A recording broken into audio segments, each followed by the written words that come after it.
सवाल नंबर 1, सुबह खाली पेट पानी पीने के क्या फ़ायदे हैं? सवाल नंबर 2, कैसे लोगों को घर पर नहीं बुलाना चाहिए? सवाल नंबर 3, फांसी सूर्योदय से पहले क्यों दी जाती है? सवाल नंबर 4, जल्लादों की तनख्वाह कितनी होती है? सवाल नंबर 5, दूल्हा घोड़ी पर क्यों बैठता है?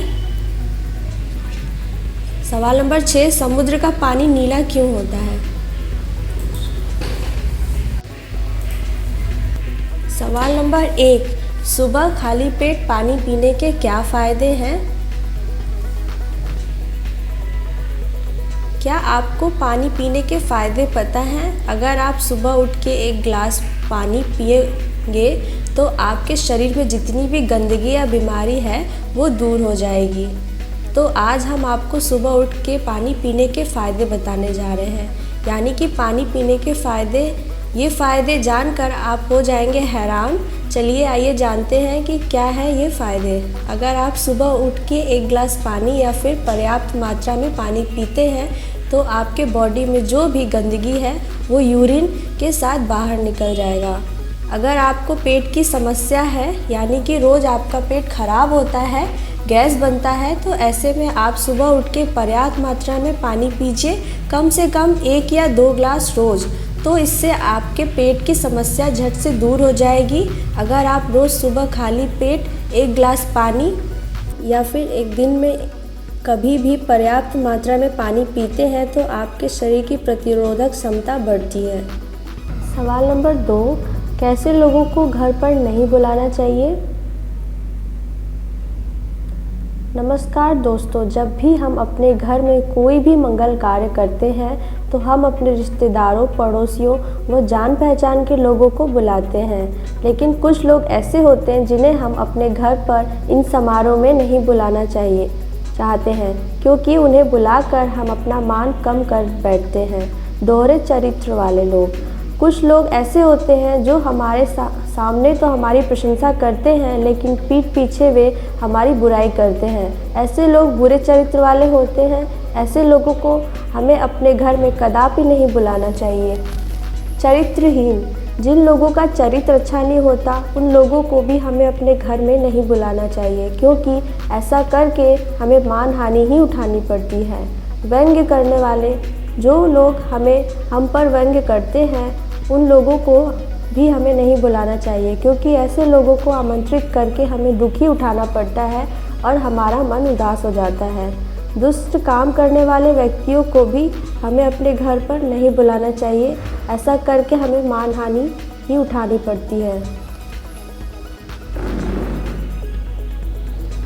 तीसरा सवाल है, फांसी सूर्योदय से पहले ही क्यों दी जाती है?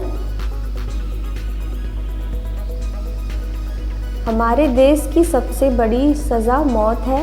इसका मतलब दोषी को फांसी पर लटका देना। आप लोगों में से कुछ लोग जानते होंगे कि फांसी हमेशा सूर्योदय से पहले क्यों दी जाती है। ऐसा इसलिए किया जाता है कि अपराधी को ज़्यादा इंतज़ार न करना पड़े, इससे उसकी नसों पर असर पड़ता है। सुबह होते ही सभी लोग अपने अपने कार्यों में लग जाते हैं, तो उसी तरह जेल के लोग भी अपने कार्यों में लगने से पहले इस काम को ख़त्म कर देते हैं। इसके बाद जेल के बाकी कार्यों में किसी प्रकार की रुकावट नहीं आती है। शव को 30 मिनट तक फांसी के फंदे पर लटकाया जाता है। उसके बाद पोस्टमार्टम करके उसके परिजनों को दे दिया जाता है। सवाल नंबर 4, जल्लादों की तनख्वाह कितनी होती है? भारत में इस समय 2 राज्यों में ही अधिकृत जल्लाद हैं। ये 2 राज्य उत्तर प्रदेश और पश्चिमी बंगाल हैं। पश्चिमी बंगाल में 2000 के दशक तक एक फेमस जल्लाद हुआ करता था। उसे नाटा मलिक के नाम से जाना जाता था।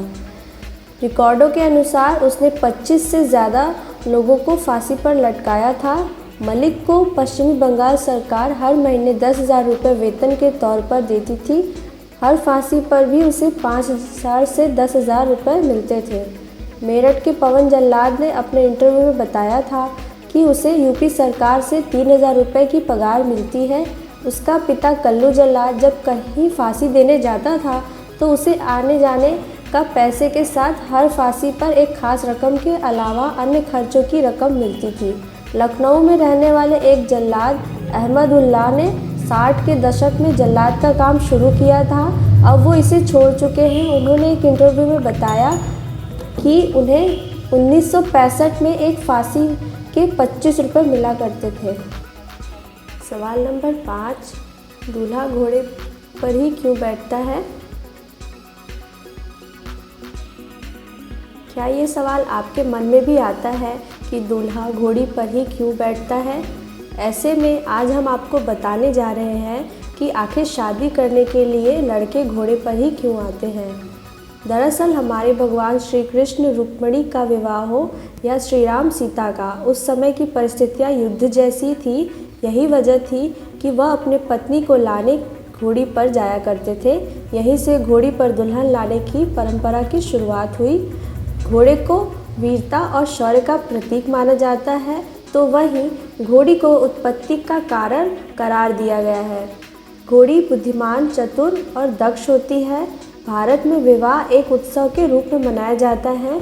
यहाँ दूल्हे को राजा से सम्मान दिया जाता है।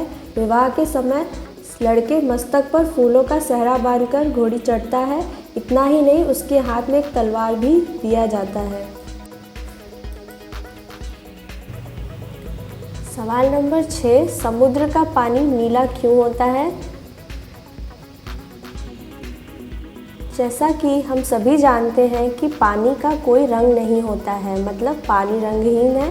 पानी में जिस कलर को मिला दो वह उसी कलर का हो जाता है। हालांकि सागर का पानी कोई कलर मिलाने की वजह से नीला नहीं है, यह सूर्य में से आने वाली किरणों की वजह से नीला दिखाई देता है। दरअसल सूरज की सफ़ेद किरणें समुद्र पर गिरती हैं और हम सभी जानते हैं कि सफ़ेद रंग 7 रंगों से मिलकर बना होता है, जो इंद्रधनुष के रंग भी होते हैं, यानी बैगनी, जामुनी, नीला, हरा, पीला, नारंगी और लाल। आप इन रंगों को प्रिज्म के ज़रिए भी देख सकते हैं। जब सूर्य की किरणें समुद्र पर पड़ती हैं तो सफ़ेद रोशनी मौजूद 7 रंगों में से लाल, पीला, हरा रंग समुद्र अवशोषित कर लेता है, क्योंकि इनकी वेवलेंथ लंबी होती है। जबकि नीला रंग परावर्तित होकर बाहर आता है, क्योंकि इसमें नीले रंग की वेवलेंथ छोटी होती है। इस वजह से सागर के पानी का रंग नीला दिखाई देता है। ठीक इसी प्रकार आसमान भी नीला दिखाई पड़ता है, क्योंकि यह सूर्य से आने वाली किरणों से नीले रंग की वेवलेंथ छोटी होने की वजह यह आसमान में मौजूद गैसों के कण, धूल कण आदि के द्वारा परावर्तित होकर फैल जाता है।